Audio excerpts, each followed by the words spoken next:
Ici on me donne donc une fonction définie avec un tableau de valeurs.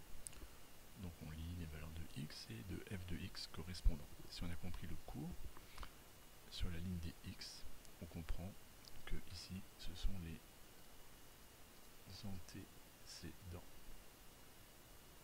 de mon programme de calcul, et la ligne correspondant au f de x, ce sont les images. Du coup, la première question, quelle est l'image de 0? Attention de bien comprendre la question. Comme on cherche l'image de 0, ça veut dire que 0, c'est l'antécédent. Donc on cherche dans la colonne des antécédents, on cherche 0, qui est là.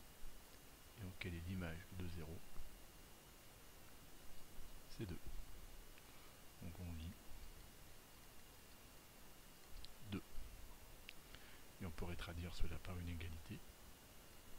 F de 0 est égal à 2. Deuxième question, quel est l'antécédent de 0? Donc si on me demande de trouver l'antécédent, ça veut dire que je ne le connais pas. Et donc 0, c'est forcément l'image. Donc je vais voir maintenant du côté image. Et je vais chercher dans mes images le nombre 0, qui est ici. Et donc, quel est l'antécédent de 0? C'est 2. On lit 2. Et si on voulait traduire cela par une égalité, on dirait que l'image de 2, puisque l'antécédent c'est 2, est 0. Dernière question un peu plus subtile, quel est ou quels sont les antécédents de 3?